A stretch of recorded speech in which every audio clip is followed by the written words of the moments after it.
السلام عليكم ورحمة الله وبركاته. كم قلتن جرتو فيا ويا إذا بقى جراتني بقى نقان قلتن وري هاروات تاني كان خليني تلي أفتن ندب لما ماتين أفتن وججبيسا سني جاتي فيا نباية تمرين الإيرة المان رمو بقى جرتني تروار والقبة قباته واللي في يده واللي في درمة اللي ربنا واتاسسه ورا ولد درمة دون تاني wanni diinni bara meeqa ijaaraa turee fi bara meeqa itti yaadaa turee fi karoorsaa ture galmallee gahuu dhabu ammallee diddeebi'anii waan karoorsaa turan irraa dubbatuu barbaadeeti.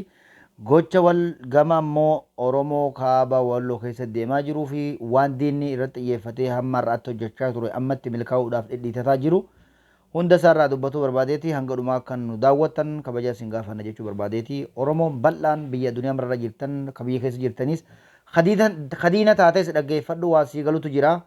Kafira taates ammoo dhaggeeffadhu wanni kuni booda sitti seenahuu mala.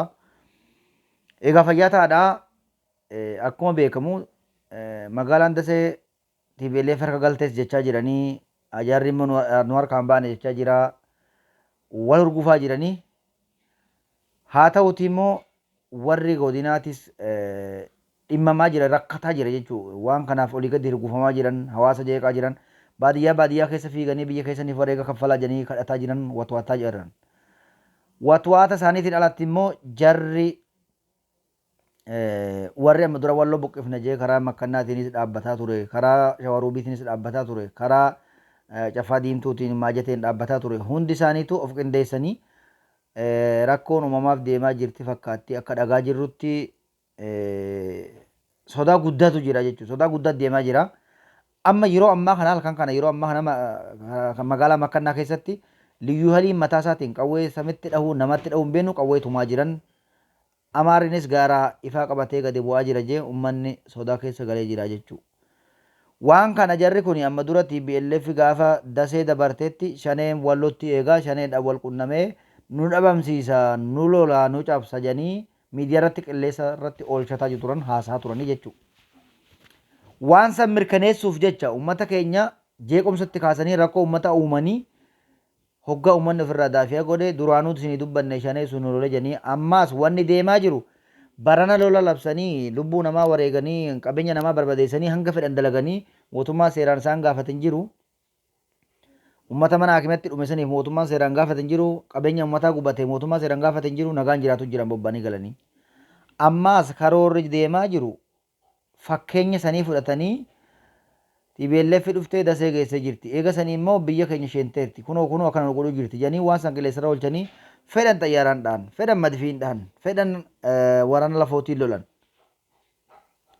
Uummata qotee bulaa qotiyoo tokko hin qabne qawwee qabutu jira. Akka qotiyoo tokkoo fi qawwee tokko harta takka wajjin malee hin qabnetu jira.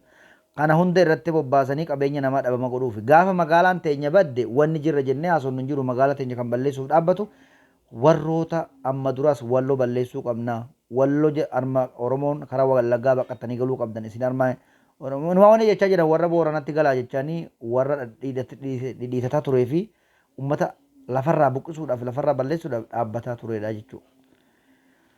Amma halkan kanatti dhukkaasa banuun isaanii uummanni keenya gaafa uummanni lolamee dhukkaasitti baname ni dirmata waliif dirmata san beekanii waraanni liyyuu hailii maqaa faannoo ofiin jiru diina uummata keenya kararraa warra sonkoora samunee fi ammistee gurguraa turee fi warra kiisa namaatti waa fuudhee nyaataa ture walii qabee waraana jee qawwee itti hidhee dantaan nyaataa mootummarraa dantaan qawwee mootummarraa kana baatee ilmaan namarratti qotee bulaa of jiraachisuuf carraaqaa jiru irratti tarkaanfii meeqa fudhachiisaa jira rooroo meeqa goosisaa jira maqaa taftishaatiin ilmaan Oromoodhaa makiina keessaa buusee tumsiisaa jira. San hunda taammallee san hunda baannee osoo jiraataa jirru lafa teenya irratti gibira dhiiga kaffallee lafee kaffalleetu jiraataa jirru ammaas wanni deemaa jiru shaneen nu lole shaneetuun TPLF wajjin nu lole jechuudhaaf karoorri jarri hin tumne hin jiru. Amma lafti guutuun shibbir taate yookiin sodaa taate uummanni keenya sodaa keessa galee jira jechuudha. Uummanni nama akka isaa ofirraa loluuf sodaas ittiin qabu namas ittiin kadhatu. Garuu karoora kana keessaan daatee jarri kun dhimma mootummaa fakkeeffatee uummata keenya haloo baatuudhaaf kan deemaa jiru.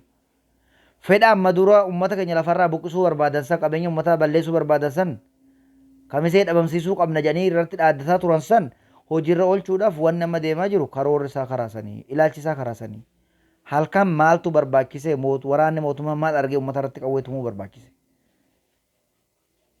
wanni deemaa jiru waan akkasiitu deemaa jira. Maddii lamman odeeffatuu dandeessanii karaa sadeeniin sodaa jabaatu jira uummanni sodaa keessa galee jira.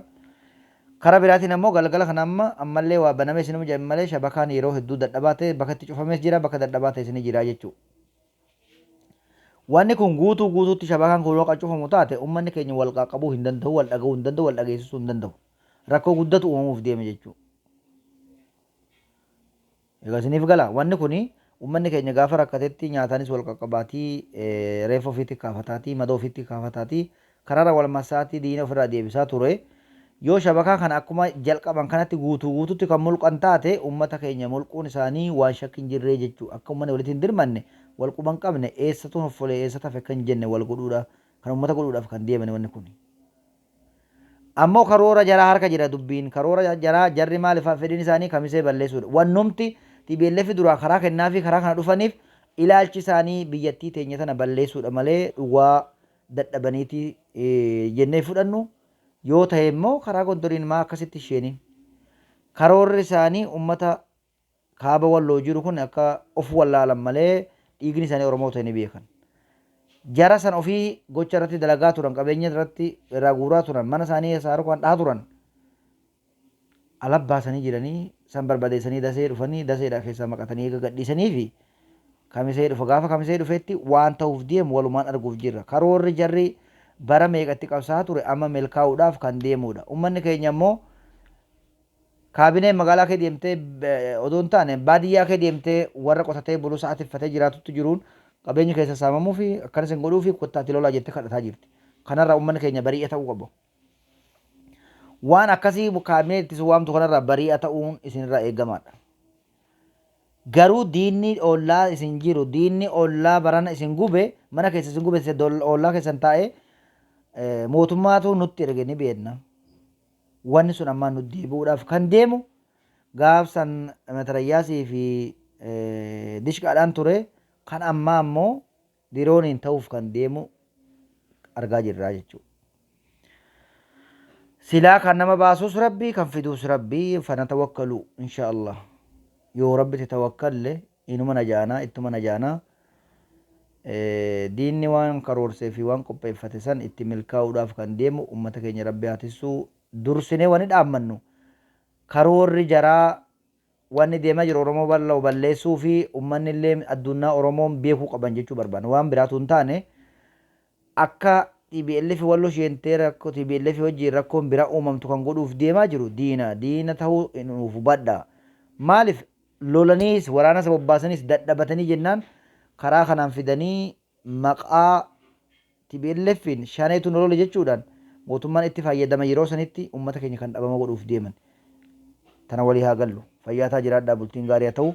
Shirri har'a jala qabe kun boru kun lolatti hiikkatuu malaa hanga dhumaa akka wal quba qabaannu bariin nagaa ta'u uummata keenya quba qabaadhaa rakkoon deemaa jiru TPLF mootummaa wal lolaa jirti. Garuu uummanni keenya immoo liyyuu hayliin uummata keenya loluudhaaf of qopheessee jira jaayisaaf godhee jira qawweetumaa bulla kunooyi halkan kana guutuu waarii kan tumutti jira karaa makkannaatiin dubbiin makkannaan kaate walloo guutuu quunnamtii sana beekaa jiraadhaa fayyaataadha hawaasni akka wal quba qabaattan hanga dandeettiitti. Salaamu alaikum.